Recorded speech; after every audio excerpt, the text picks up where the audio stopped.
والصلاة والسلام على سید الانبیاء والمرسلین وعلى آلہ الطیبین الطاہرین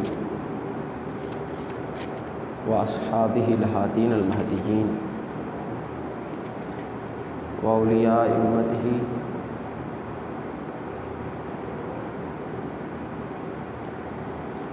وعلماء ملتہ واہل سنتہ وجماعتہ اجمعین اما بعد فاعوذ باللہ من الشیطان الرجیم بسم اللہ الرحمن الرحیم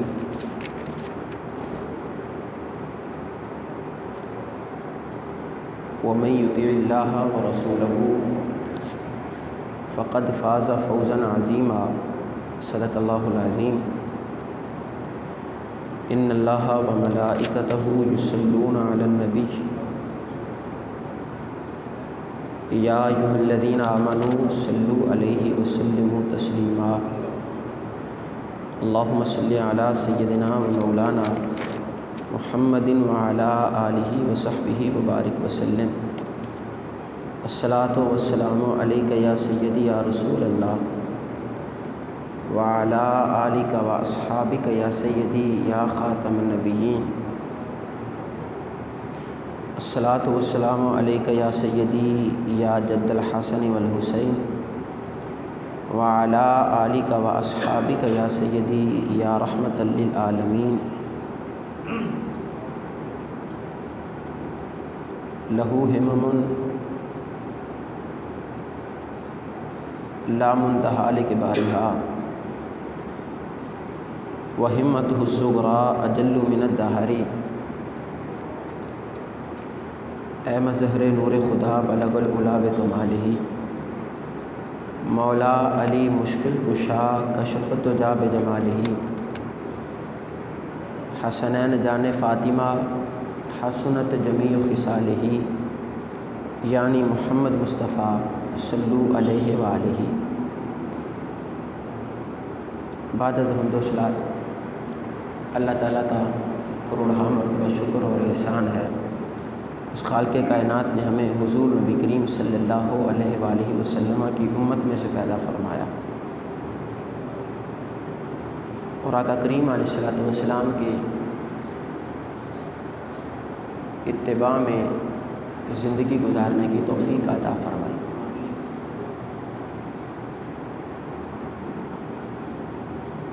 ہماری آج کی گفتگو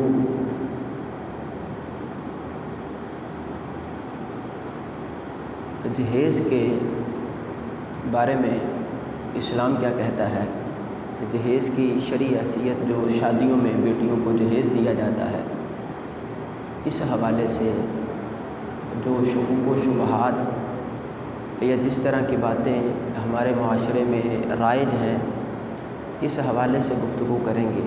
اللہ تعالیٰ سے دعا ہے اللہ تعالیٰ ہمیں قرآن پاک کے مطابق گفتگو کرنے کی توفیق عطا فرمائے اور اللہ تعالیٰ ہم سب کو اس پر عمل کرنے کی توفیق عطا فرمائے۔ قرآن کے اصولوں کے مطابق نبی کریم صلی اللہ علیہ وآلہ وسلم کے فرمان کے اصولوں کے مطابق ہمیں زندگی گزارنے کی توفیق عطا فرمائے۔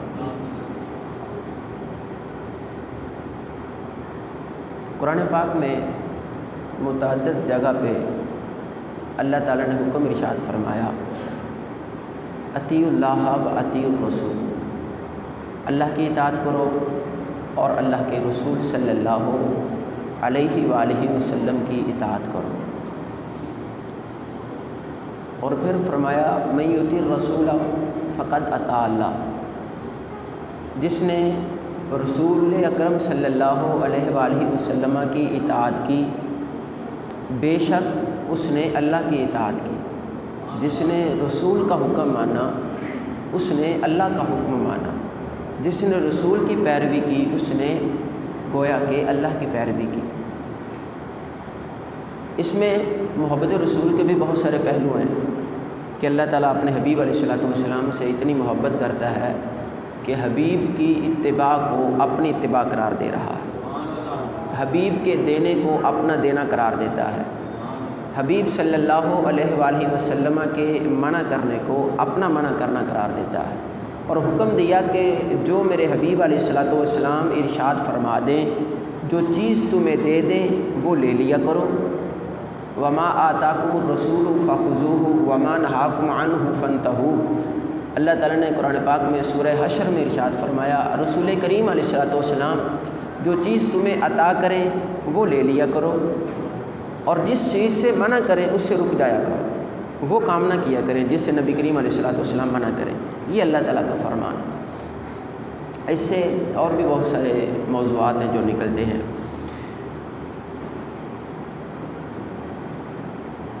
سورہ بقرہ کی آیت نمبر 208 میں اللہ تعالیٰ نے فرمایا، یا ایھا الذین آمنوا،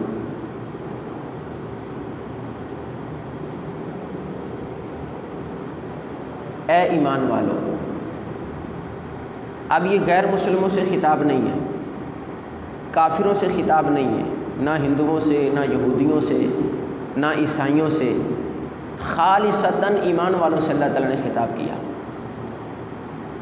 اس سے اگر کوئی بندہ مراد لے کہ نہیں جی دوسرے غیر مسلم مراد ہوں گے یا یہودی ہیں، اس دور میں یہودی بھی تھے نبی کریم علیہ السلام کے دور میں، عیسائی بھی تھے، مشرکین مکہ تھے جو بتوں کی پوجا کرتے تھے، یہی تین گروہ تھے جو نبی کریم علیہ الصلوۃ والسلام کے مد مقابل تھے۔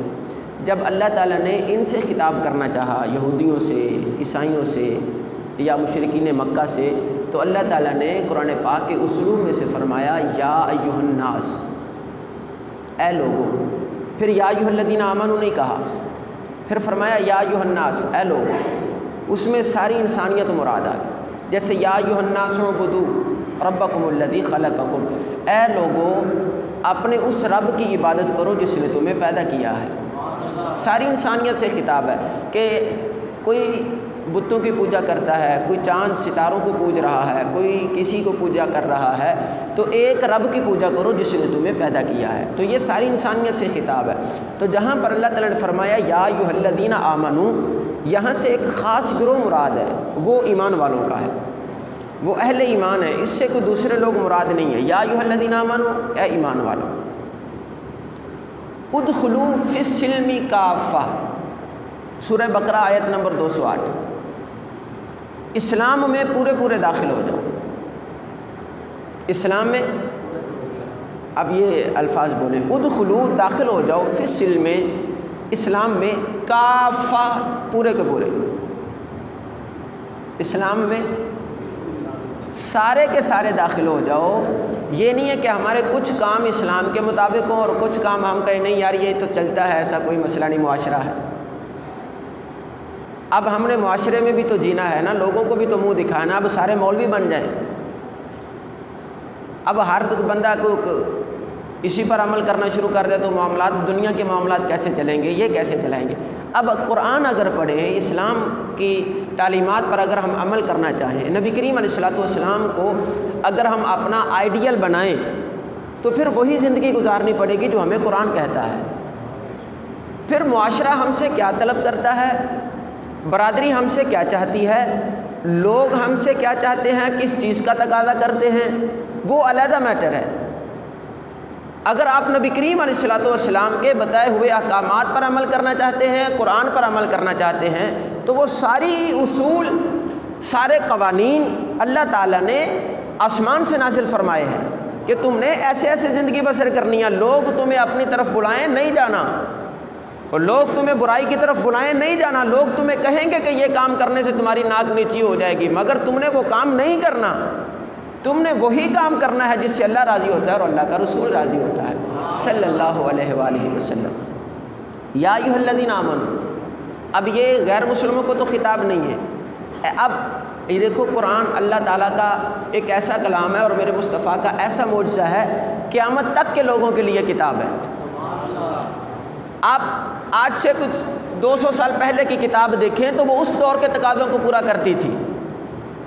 آج سے 100 سال پہلے کی ٹیکنالوجی کو اگر آپ دیکھیں تو پہلے کی ٹیکنالوجی آج کی ٹیکنالوجی کو تقاضے پورا نہیں کرتی۔ پہلے کی ٹیکنالوجیز اور تھیں، آج کی اور ہیں، آج کے تقاضے کچھ اور ہیں۔ پہلے کی ریسرچ جو تھی وہ اور تھی، آج کی ریسرچ کچھ اور ہے۔ ہر دور میں ریسرچ بدلتی رہتی ہے، انسان بدلتے ہیں، ماحول بدلتا ہے، تقاضے بدلتے ہیں۔ معاشرہ بدل جاتا ہے، یہ سارے حالات بدل جاتے ہیں۔ یہ قرآن ایک ایسی کتاب ہے جیسے نازل ہوئی تھی اس وقت سے لے کر آج تک اور قیامت کے وقت تک جتنے بھی لوگ ہوں گے، ہر انسان جو بھی اس کو پڑھے گا ایسے لگے گا جیسے قرآن مجھ سے خطاب کر رہا ہے۔ لوگ بدلتے رہے، لوگوں کی ریسرچ بدلتی رہے، تحقیقات بدلتی رہے، لوگ جس طرح مرضی معاشرے کو بدلتے رہے، مگر قرآن جب کھولیں گے یہ ایک اللہ تعالیٰ کا ایسا کلام ہے، ایسے لگتا ہے جیسے قرآن مجھ سے مخاطب ہے۔ قرآن اللہ تعالیٰ مجھ سے کلام کر رہا ہے، یا ایھا الذین آمنوا، اے ایمان والو، ادخلوا فی السلم کافہ، اسلام میں، اب ترجمہ کریں نا اس کا، اسلام میں پورے داخل ہو جاؤ۔ اسلام میں آپ پورا بولیں بھی تو صحیح نا ساتھ، اسلام میں پورے داخل۔ یہ قرآن پاک کی آیات کا ترجمہ ہے۔ مسئلہ یہ ہے کہ ہم ترجمہ قرآن پاک سمجھ کر نہیں پڑھتے، ٹھیک ہے، کبھی موقع ہوا تو پڑھ لیا، کوشش کیا کریں آپ قرآن پاک، اگر کوئی بندہ زندگی گزارنا چاہتا ہے قرآن کے مطابق تو پہلے اس کو قرآن کا مطالعہ کرنا چاہیے، قرآن پڑھنا چاہیے، قرآن کے قریب آنا چاہیے، پھر بندہ کو اپنا ڈیسیجن لے سکتا ہے کہ میں نے کیسی زندگی گزارنی۔ ہم مسلمان کے گھروں میں پیدا تو ہو گئے ہیں، ہمیں پتہ کہ ہم مسلمان ہیں، مگر ہمیں اسلام کے تقاضوں کا بھی تو پتہ ہونا چاہیے نا۔ زندگی اللہ تعالیٰ ہم سے کس چیز کا تقاضا کرتا ہے وہ بھی تو ہمیں ہمارے سامنے ہونا چاہیے۔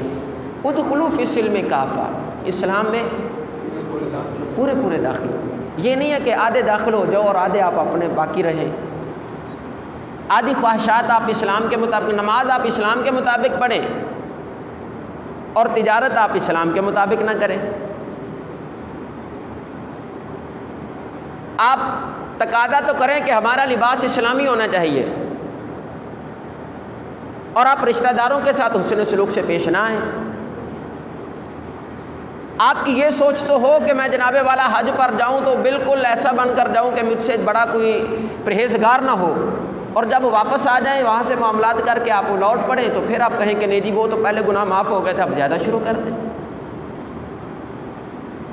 آپ کی جو اپنی سوچ ہے اس سوچ کو ختم کر کے اللہ کی سوچ پر عمل کرنا، مصطفیٰ کریم علیہ الصلوۃ والسلام کی فکر پر عمل کرنا، اللہ کے احکامات پر عمل کرنا، اس کو اسلام کہتے ہیں۔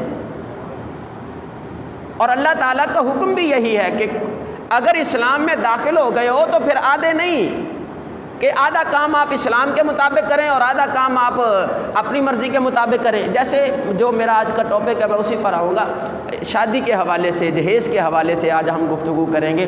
ہم نے شادی کرنی ہے، جب ہم نے حق مہر کی رقم رکھنی ہو ہم کہتے ہیں جی اسلامی ہونی چاہیے، شریعت کے مطابق، اور شریعت کے مطابق حق مہر کیا ہے، اسلامی حق مہر کیا ہے، جتنے لوگ ہوتے ہیں بہت کم لوگوں کو علم ہوگا وہاں پہ، الا ماشاءاللہ گنے چنے افراد ہوتے ہیں جن کو پتہ ہوتا ہے کہ یہ اسلامی حق مہر ہے، اتنا ہونا چاہیے۔ مگر حق مہر کی بات آئے گی سارے اس بات کو گول مول کر دے، بھی کون سی بات ہے، لکھ لو جتنا مرضی لکھ لو جی ہم نے کون سا دینا ہے۔ اور جہاں پر رسم و رواج کی بات آئے گی پھر ہم کہیں گے نہیں جی یہ تو زندگی میں پہلی مرتبہ ہوتا ہے، یہ کوئی بار بار شادی ہوتی ہے، ہم نے رشتہ داروں میں کو بار بار منہ دکھانا ہے، ہم کو ایسا دھوم دھام سے کریں گے، پھر اسلام یاد نہیں آتا ہمیں، پھر ہمیں نہ قرآن یاد آتا ہے، نہ مصطفیٰ کریم علیہ الصلوۃ والسلام کی سیرت یاد آئے گی۔ اگر میں اپنے علماء کی طرف سے بھی ایک بات کروں گا، جتنا زور ہم نے فرقے بنانے میں لگایا، جتنا زور ہم لوگوں نے محراب و ممبر سے یہ آواز اٹھانے میں لگایا کہ فلاں بندے کے پیچھے نماز ہوتی ہے، فلاں کے پیچھے نہیں ہوتی، فلاں کے ساتھ رشتہ کرنا چاہیے، فلاں کے ساتھ نہیں کرنا چاہیے، ہر بندے کو یہ پتہ ہے، ہر بندہ گھر میں بیٹھا مفتی بن گیا اور ایک دوسرے میں دلوں میں نفرتیں، اگر اتنا زور ہم نے یہ بتانے میں لگایا ہوتا کہ ہماری زندگی گزارنے کے اصول کیا ہیں تو معاشرہ آج ایسا نہ ہوتا۔ اس میں صرف معاشرے کا گناہ نہیں ہے، اس میں ہم لوگوں کا قصور ہے۔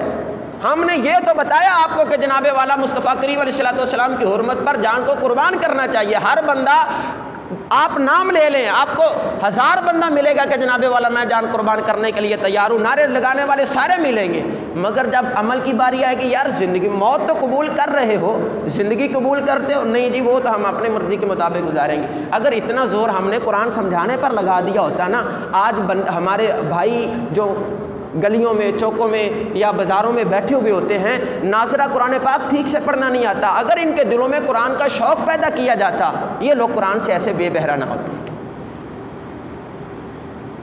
حکایات، فضائل، معجزات، کرامات ساری چیزیں اپنی جگہ ہیں، ان کا انکار کوئی بھی نہیں کرتا، مگر جب یہ جمعے کا اجتماع ہوتا ہے، لوگ جمع ہوتے ہیں، ہمیں آپ کو یہ بھی تو بتانا چاہیے نا کہ ہم نے اپنی زندگی کیسے گزارنی۔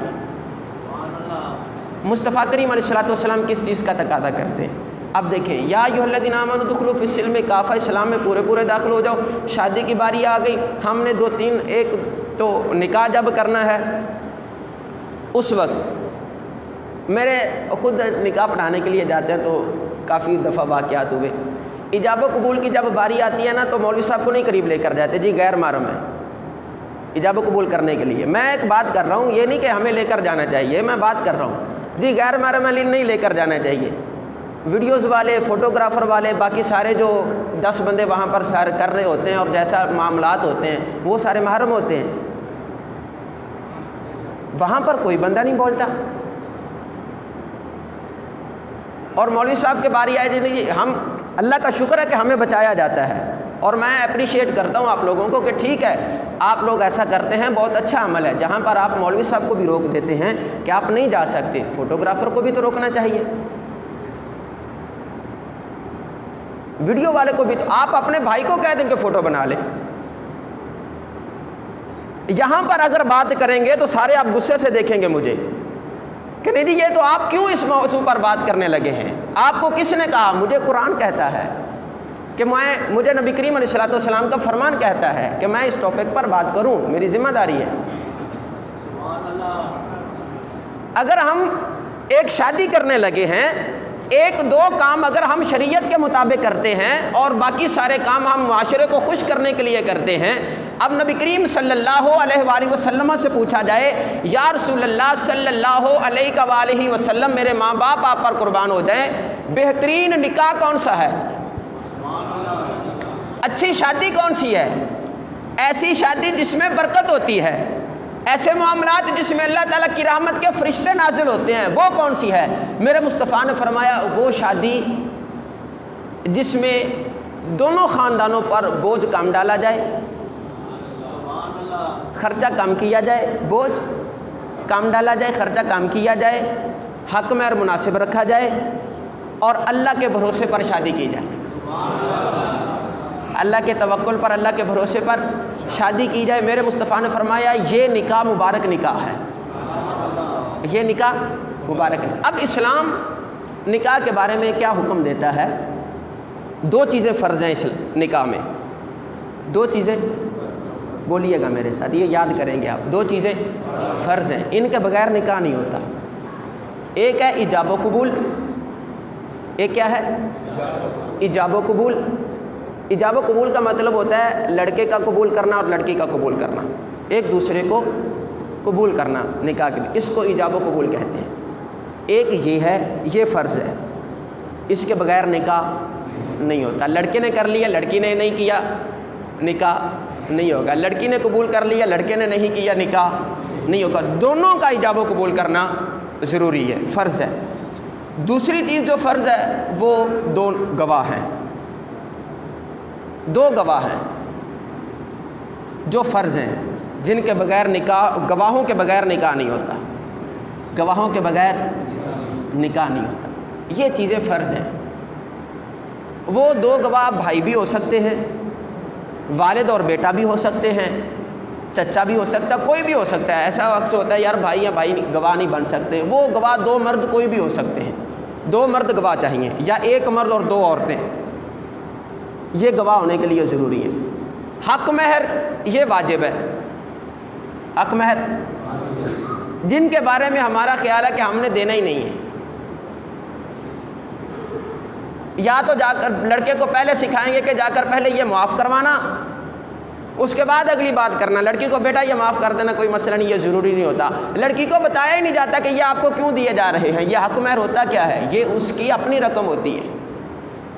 نکاح کے بدلے میں جو عورت کو رقم دی جاتی ہے اس کو حق مہر کہا جاتا ہے، اور یہ عورت اپنی ڈیمانڈ کے مطابق رکھ سکتی ہے۔ عورت اپنی ڈیمانڈ کے مطابق جس کی شادی ہے جس بچی کی وہ اپنی ڈیمانڈ کر سکتی ہے کہ مجھے اتنا حق مہر چاہیے، اور اتنا ہونا چاہیے، یہ بھی نہیں کہ بہت زیادہ ڈیمانڈ ہو جائے۔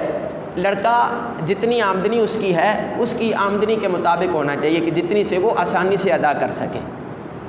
یہ نہیں کہ لڑکا کماتا 20,000 ہے، آپ اس کا کہیں بھی 2 لاکھ روپے حق مہر ہونا چاہیے، وہ بیچارہ ساری زندگی آپ کا حق مہر ہی اتارتا رہے گا، ایسا نہیں ہے۔ ایسا حق مہر رکھیں۔ اگر ایک بندہ 5 لاکھ روپے مہینے کا کماتا ہے اور وہ 50,000 روپے حق مہر رکھتا ہے تو یہ ناجائز ہے، نہیں کرنا چاہیے ایسا۔ کم از کم اس کو اتنا حق مہر رکھنا چاہیے۔ اگر 5 لاکھ روپے مہینے کا کما رہا ہے تو 3 لاکھ روپے تو حق مہر دینا اس کو۔ اگر کوئی بندہ 20,000 روپے کما رہا ہے آپ اس پر 2 لاکھ روپے کا بوجھ ڈال دیں، ایسا نہیں ہے۔ حق مہر لڑکے کی آمدنی کے مطابق اوسط درجے کا رکھنا چاہیے جتنا وہ ادا کر سکے، اور اس کے بارے میں اللہ تعالیٰ نے قرآن پاک میں ارشاد فرمایا ہے کہ آپ پہلے اس کو اپنی فَإِن تِبْنَ لَكُمْ خوشی سے ان کو ادا کرو، وَآتُوا النِّسَاءَ صَدُقَاتِهِنَّ نِحْلًا، آپ عورتوں کو ان کا حق مہر خوشی سے ادا کرو۔ اگر وہ اپنی خوشی سے اپنی مرضی سے آپ کو معاف کر دیں، فَكُلُوهُ هَنِيًّا مَرِيًّا، پھر ان کو خوشی سے مزے سے کھاؤ، پھر آپ کے لیے جائز ہے۔ جب تک وہ معاف نہ کریں اور شوہر فوت ہو جائے اور شوہر کی وراثت تقسیم کرنے سے پہلے اس کا حق مہر نکالا جائے گا۔ وراثت ابھی تقسیم نہیں کی، پہلے حق مہر نکالا جائے گا۔ اگر ساری وراثت حق مہر میں جاتی ہے تو وراثت نہیں تقسیم ہوگی، عورت کا حق مہر دیا جائے گا۔ یہ وہاں پر بھی کہا جاتا ہے معاف کر دو، معاف کر دو۔ وہ بیچاری ایک ایموشنل ہوتی ہے، جذباتی ہوتی ہے، اس کو ایک اتنا بڑا دکھ اور صدمہ پہنچا ہوا ہوتا ہے، ہم اس پر اور زور ڈال دیتے ہیں بھی معاف کر دے، وہ اس کو پتہ نہیں کیا ہو جائے گا قبر میں۔ تو بھائی اس کو دے کر جانا چاہیے تھا، وہ قرضہ تھا اس پر۔ اب سارے رشتہ داروں جی وہ تو اتنی سخت دل ہے، اس نے تو پہلے مرنے پر بھی معاف نہیں کیا، بھی کیوں معاف کرے؟ وہ اس کا حق ہے اور اس کی مرضی، وہ معاف کرے یا نہ کرے۔ سارے رشتہ دار پھر اس کو تان و تشنیع کا نشانہ نہ بنائیں کہ جناب والا وہ سخت دل ہے، اس نے تو اپنے شوہر کو معاف نہیں کیا۔ شوہر کو کسی نے کہا کہ ساری زندگی عورت کے ساتھ گزار دی اور اس نے حق مہر نہیں ادا کیا۔ اگر عورت نے کبھی تقاضا کیا تو اس کو دبایا گیا کہ آپ چپ ہو جائیں ورنہ آپ کو آپ کے والد کے گھر چھوڑ دیا جائے گا، آپ حق مہر کا مطالبہ کرتی ہیں۔ یا تو یہ ہمارے کنسیپٹ میں ہوتا ہے کہ جب ہم نے کبھی چھوڑنا ہو یا طلاق دینی ہو اس وقت حق مہر ہم دے دیں گے، پہلے تو حق مہر دینے کا کنسیپٹ ہی نہیں ہے۔ ایسا نہیں ہے۔ حق مہر جب عورت مانگے، حق مہر جب عورت مانگے، اور جب تک حق مہر ادا نہ کیا جائے عورت آپ کو اپنے قریب آنے سے روک سکتی ہے۔ یہ عورت کا حق ہے، عورت روک سکتی ہے کہ مجھے تب ہاتھ لگانا جب میرا حق مہر مجھے ادا کر سکو۔ اس بات کو ایشو بنا کر رشتہ داروں میں نہیں اچھالنا چاہیے کہ جناب وہ تو اپنے قریب نہیں آنے دیا، اس نے مجھے ایسا نہیں کر دیا۔ آپ اس کا حق ادا کریں، آپ اس کا حق ادا کریں۔ یہ حق مہر کے والے سے یہ واجب ہے، یہ واجب۔ ولیمہ سنت ہے، ولیمہ واجب کا زیادہ ثواب ہے یا سنت کا زیادہ ثواب ہے؟ آپ بتائیے نا مجھے، واجب کا زیادہ ثواب ہے یا سنت کا؟ واجب چھوٹ جائے تو گناہ ہے، سنت چھوٹ جائے تو گناہ نہیں ہے۔ واجب چھوٹ جائے تو گناہ ہے اور سنت چھوٹ جائے تو گناہ نہیں ہے۔ ہم واجب کہتے ہیں کوئی مسئلہ نہیں، چھوڑ دو ساری باتیں، اور سنت کے لیے جناب والا ہم وہ کام کرتے ہیں جو نہیں کرنے چاہیے۔ ولیمہ سنت ہے، ولیمہ سنت ہے۔ چھوارے تقسیم کرنا، مٹھائی تقسیم کرنا، یہ نکاح جب پڑھا جاتا ہے اس وقت یہ تقسیم کرنا سنت ہے۔ یہ نبی کریم صلی اللہ علیہ وآلہ وسلم کی سنتوں میں سے ہے۔ جہیز کے بارے میں آپ کو ایک بات بتاؤں جو آج ہم نے گفتگو کرنے کہ جہیز کسے کہتے ہیں۔ آپ نے اکثر ماشاءاللہ سمجھدار لوگ بیٹھے ہوئے ہیں، جب کوئی بندہ فوت ہوتا ہے نا 2 لفظ ہم بولتے ہیں، تجہیز و تکفین۔ آپ نے سنے ہوں گے اکثر لوگوں نے، جب بندہ فوت ہوتا ہے تو اس کے بارے میں 2 لفظ بولے جاتے ہیں، تجہیز اور تکفین، اور بعد میں جا کر تدفین ہوتی ہے، دفن کرنا اس کو۔ تجہیز اس کا معنی ہے سامان تیار کرنا، تجہیز کا معنی کیا ہے؟ اور جہیز تجہیز سے بنا ہے۔ جہیز جو مردے کے لیے سامان تیار کیا جاتا ہے اس کو تجہیز کہتے ہیں۔ جو مردے کے لیے سامان تیار کیا جاتا ہے، آپ لغت کی کتاب اٹھا کر دیکھ لیں، ایسے غصے سے میری طرف نہ دیکھیں، میں آپ کو القاموس کی بات بتا رہا ہوں۔ جنازے کے لیے، مردے کے لیے جو سامان تیار کیا جاتا ہے اس کو تجہیز کہتے ہیں، اور جہیز بھی اسی سے بنا ہے، جہیز بھی اسی سے بنا ہے، یہ کوئی علیحدہ لفظ نہیں ہے۔ اور اس کے بعد ہے تکفین، کفن کا سارا سامان بنا، کفن پہنانا، اس کو تکفین کہتے ہیں۔ تجہیز، جہیز کا سامان تیار کرنا سارا۔ اور جہیز اصطلاح میں، جہیز کی ڈیفینیشن یہ ہے کہ وہ سامان جو والدین اپنی خوشی سے اپنی بیٹی کو تحفۃً دے، وہ سامان جو والدین اپنی خوشی سے اپنی بیٹی کو، سارے بولیں، اپنی بیٹی کو تحفۃً دے، اس کو جہیز کہتے ہیں۔ جو والدین اپنی خوشی سے، اپنی رضا سے اور اپنی سہولت کے ساتھ اپنی بیٹی کو دیں، اس کو جہیز کہا جاتا ہے۔ اور جو لڑکے والوں کی ڈیمانڈ پر لیا جائے، ایک فہرست تیار کر دی جائے کہ جی یہ چیزیں ہمیں چاہیے اور فلاں برانڈ کی چاہیے، فلاں جگہ کی خریدی ہوئی ہونی چاہیے، ایسی چیز ہونی چاہیے، ایسا سامان ہونا چاہیے، پھر ہم اس کو قبول کریں گے۔ اٹ از اے حرام، یہ ناجائز ہے۔ ڈیمانڈ کرنا لڑکے والوں کی لڑکی والوں پر کہ جناب والا ہمیں یہ جہیز میں لڑکے کو سلامی میں موٹر سائیکل چاہیے، کار چاہیے، یا اے سی چاہیے ہمارے گھر کے لیے، جنریٹر بھی چاہیے، یو پی ایس بھی چاہیے، سولر سسٹم بھی چاہیے ہمارے گھر کے لیے، آپ ہمیں پینٹ بھی کروا کے دیں گھر کے لیے، ہمارے گھر کے دیواروں میں آپ ہمارے لیے الماریاں بنوا کر دیں۔ ہم نے گھر کا یہ مٹیریل استعمال کیا، دیکھنا ہمارے گھر میں کوئی ناقص چیز نہیں آنی چاہیے۔ ہم اچھے لوگ ہیں تو بھائی اچھے لوگ ہیں تو خود خریدیں۔ اچھا لوگ کون ہوتا ہے جو کسی کے سامنے روب کے ساتھ کہے کہ جی مجھے یہ دینا چاہیے، اور وہ بھی بڑے اتنے اتراتے ہوئے کہ جی ہم کبھی کم درجے کی چیز تو ہم نے کبھی استعمال ہی نہیں کی، ہمارے گھر میں تو یہ بڑی اعلیٰ قسم کی چیزیں آتی ہیں۔ کیوں بتا رہے ہیں آپ ان کو؟ میرے مصطفیٰ کریم علیہ الصلوۃ والسلام نے تو یہ حکم نہیں دیا۔ یہاں پر کسی کو حضرت ابوبکر صدیق کا دور یاد نہیں آیا، یہاں پر کوئی نہ بخاری یاد آئی کسی کو، یہاں پر نہ مسلم یاد آئے، نہ امام اعظم یاد آئے، نہ حضرت عمر رضی اللہ تعالیٰ عنہ یاد آئے، نہ حضرت عثمان غنی یاد آئے، نہ حضرت مولا علی یاد آئے، نہ حدیث کی کوئی کتاب یاد آئی، نہ قرآن پاک کی تفسیر یاد آئی، نہ صحابہ کا عمل یاد آیا۔ یاد بھی آیا تو میلاد پر یاد آ گیا کہ جی یہاں پر ہمیں عمل دکھا۔ بھائی یہ معاشرہ ہے ہمارا، یہاں پر ہم نے جینا ہے۔ میرے مصطفیٰ نے بیٹیوں کی شادی کی ہے یا نہیں کی؟ یہ جو جہیز تیار کیا جاتا ہے نا، یہ لڑکے کی ذمہ داری ہے۔ یہ کس کی ذمہ داری ہے؟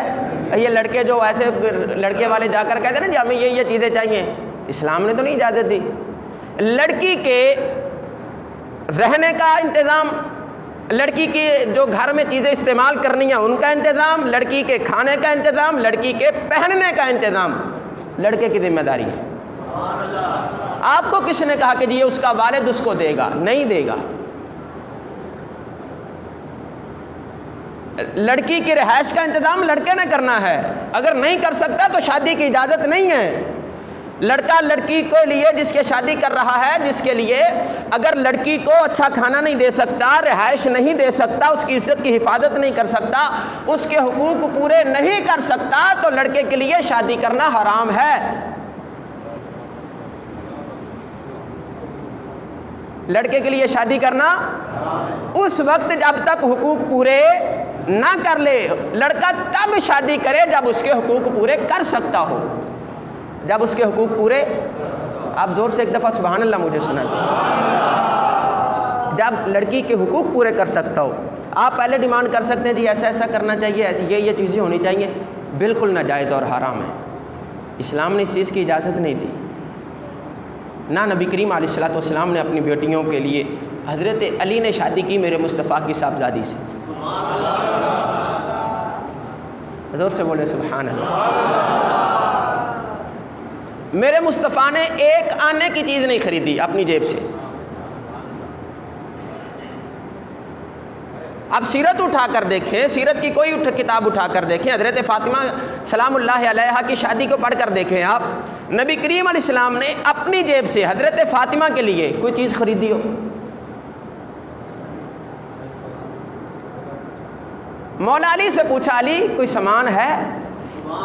شادی کرنے آئے ہو، کوئی چیز ہے؟ عرض کی یا رسول اللہ نہیں۔ میرے مصطفیٰ نے فرمایا دیکھو کیا کیا سامان ہے؟ عرض کی یا رسول اللہ گھوڑا ہے، تلوار ہے، زرہ ہے۔ میرے مصطفیٰ نے فرمایا گھوڑا بھی ضروری ہے، تلوار بھی ضروری ہے، علی زرہ کی تجھے ضرورت نہیں ہے، زرہ کی تجھے ضرورت نہیں ہے، جاؤ زرہ تقسیم کرو، او بیچ کر آؤ، فروخت کرو۔ حضرت علی بازار جا رہے تھے، حضرت عثمان غنی آ گئے، علی کدھر جا رہے ہو یار؟ اور حضرت عمر رضی اللہ تعالیٰ عنہ نے، حضرت ابو بکر صدیق رضی اللہ تعالیٰ عنہ نے مشورہ دیا تھا کہ علی جاؤ مصطفیٰ سے بات کرو صلی اللہ علیہ وآلہ وسلم کہ میں آپ کی بیٹی سے شادی کرنا چاہتا ہوں۔ اگر لڑکا لڑکی کے والد کے پاس پیغام لے کر پہنچ جائے تو حرام نہیں ہے، یہ حرام۔ حضرت علی اپنے رشتے کا پیغام خود لے کر گئے تھے، اور اگر لڑکی پیغام بھیج دے نکاح کا تو یہ بھی حرام نہیں ہے، یہ بھی حرام نہیں ہے۔ حضرت ختیجہ رضی اللہ تعالی عنہا سلام اللہ علیہا نے اپنے نکاح کا پیغام مصطفیٰ کی طرف خود بھجوایا تھا کہ یا رسول اللہ کیا آپ مجھ سے شادی کریں گے؟ میرے مصطفیٰ نے فرمایا میں اپنے چچا سے مشورہ